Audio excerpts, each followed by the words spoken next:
Hey, those new guys on the Avs are pretty good. Avs win over the Minnesota Wild 3-2 in the shootout. This was a really good hockey game for starters. Back and forth, yes, there wasn't a ton of goal scoring, but both these teams were competing at a very high level, and it was just a treat to watch. Yeah, there were some ugly parts that I'm quite frustrated with, and that I'm sure Minnesota fans are quite frustrated with their team. But the hockey as a whole, that's the good stuff. The first period might have actually been the best period of the game mechanically for the Avs. Certainly the first 10 to 15 minutes, they looked really good at 5-on-5, and they also had 2 power play opportunities in the period, and both of them looked good.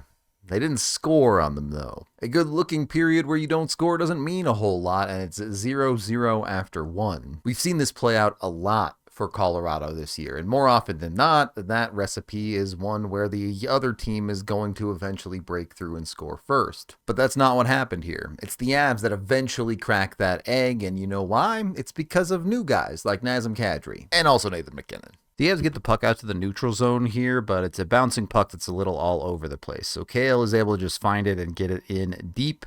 That's safe, and then the Avs go to work. Nate just on the forecheck there with Quinn Hughes. You saw Hughes leave the puck here. This isn't the greatest angle to catch it, but this pressure is enough that Hughes leaves this just a little soft. It's not a major mistake, but it's enough to just leave it in the corner. So when you also have Nazem Kadri charging, he wins the race to this puck. He's the first one to get here. MacKinnon outmuscles and beats his man to a dangerous spot, and all of a sudden a play develops out of nothing, and Nathan MacKinnon puts just the perfect shot on this one to get the scoring going. In a game where it's been extremely difficult to score, such a small mistake from Quinn Hughes gets capitalized on, and the game gets flipped on its head. The Avs' top guys were fantastic in this game. Kadri playing on that top line next to MacKinnon and Nate just because Landeskog is out week to week. Undisclosed injury, but we know where it is. The Avs ended this game with 36 shots on goal, and 20 of them came from their top line. If not for Jesper Wallstedt, the Avs' top guys would have just straight bodied Minnesota in this game. For whatever reason, Wallstedt seems to play his best hockey against the Avs, so it's only a 1-0 lead after 2 periods, despite the Avs playing quite well. Then we have the third period and the Avs' problem. Going into the third period, the Avs were 0-for-3 on the power play and 1-for-1 on the penalty kill. That's not good, but it's not horrible. Coming out of the third period, the Avs would be -1-for-5 on the power play and 2-for-3 on their penalty kill. That is truly disastrous. Doesn't take long on the Avs' second PK of the game for Minnesota to tie it. Blink and you'll miss it. Minnesota's going to win this face-off here and immediately run a set play where Parker Kelly is going to be the man trying to get out on the point as a forward. Makes sense. So that leaves Brent Burns to cover the middle of the ice area on this PK, and he is just a little bit puck-watchy. He doesn't step up and take the boldy at all. Matt Body's boldy? Well, that's hard to say. Anyway, he doesn't step up and do that as the puck slides across. Kaprizov collects it, and all of a sudden Burns finds himself on the backside of the man he needs to defend. Still an opportunity to tie up this stick, though. If he does a better job, maybe this works out. Instead, this puck comes right into the middle. Not only does he not tie up Boldy's stick, he kind of helps this puck go into his own net. On my last video, I floated the idea of Brent Burns getting sat, and the comments rightfully roasted me by saying there's no chance they sit Brent Burns because of his Ironman streak. And you guys are absolutely correct. They're not going to sit him. It was a dumb idea by me. However, maybe they should. I know they're not going to, but maybe they should. Just because you have an Ironman streak going doesn't mean you're playing at an NHL caliber. And if we're being honest, you need to be playing at an NHL caliber to be playing every night in the NHL. In my mind, it almost cheapens the Ironman streak, the fact that they just give it to guys once they've reached a certain number of games in a row. With that being said, if you're not going to sit Brent Burns, he just has to play better. So play better, Brent. So that's bad. You're losing the special teams battle. And hockey is a complicated sport. The Avs get 5 power plays in this game, and they really don't look that bad for the majority of those power plays. They even have multiple really high danger chances, but Jesper Wallstedt is standing on his head and stopping the Avs from getting that power play goal. But the reality is it doesn't matter how good the power play looks. You cannot end up with a stat line of -1-for-5 on the power play. It's just unacceptable. And that's exactly what the Avs do. Another power play winding down for the Avs. Unit 2 is on the ice. They rim this puck here. Nichushkin doesn't want to engage in the battle because he wants Taves to collect this as a blue line as it's going through.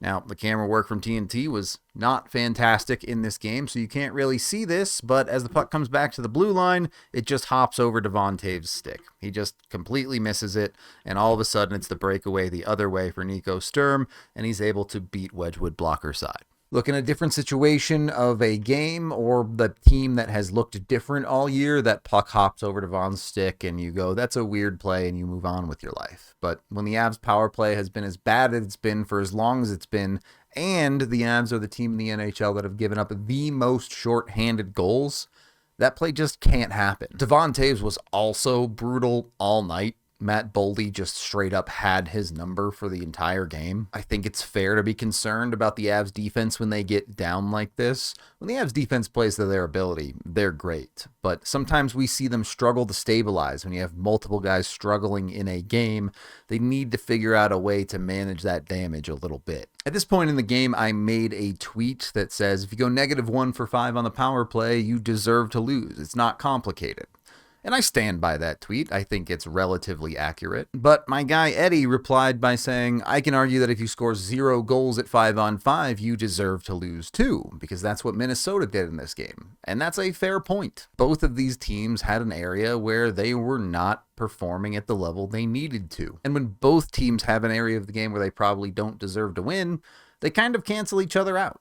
And you got to find a way to get that W, even if it isn't the perfect scenario. Despite the special teams' woes, the Avs are able to get this game back to tied in the third period, like I mentioned, thanks to the new guys. I love the Colorado Avalanche depth here. A dumped-in puck, Kiviranta goes and gets it not once, but twice, following through a guy to create a board battle on the far side. Nic Roy immediately jumps in and helps, and the Avs are able to win this puck and ultimately get it out of danger. Chaos happens. Yeah, there's a little bit of nonsense with a dropped stick and maybe some contact here, but the type of stuff that the refs have not been calling all game. So the Avs just keep working. Waz able to get it back to Kivy down low. Kivy just tries to throw it to a dangerous area. It does not connect, but look at where the forwards go. The Avs depth forwards all crashing the dangerous areas. They're going to create chaos here. Kulak is able to knock the puck down, just throws it on net. He's just trying to get it into that chaos area.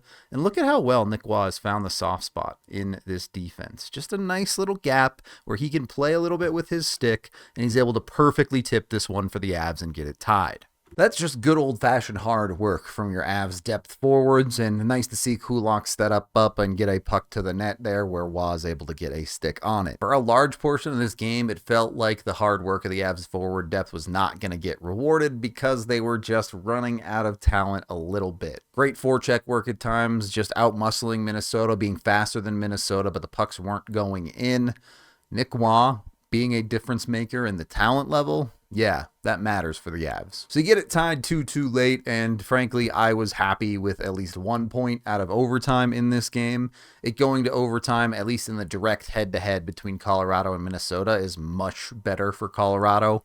It guarantees that Minnesota can only gain 1 point on them at most in the standings. Overtime was actually pretty fun. It started slow, but amped up as it went on, and it looked like someone could win the game. And then Nathan MacKinnon runs a pick play and cross-checks Ryan Hartman in the chest and gets called for it. It was a penalty, no argument there. Puts the Avs in a tough spot with 1 minute and 3 seconds of overtime left. Despite the Avs special team struggles, chips are down. They're able to kill that 1 minute and 3 seconds and get the Avs to a shootout. Gotta give them some credit for that. In the shootout itself, I'm not convinced science can explain it. The Avs have seemingly figured out how to do a decent job in shootouts. Nichushkin performs essentially the same move he did last time, and it works again.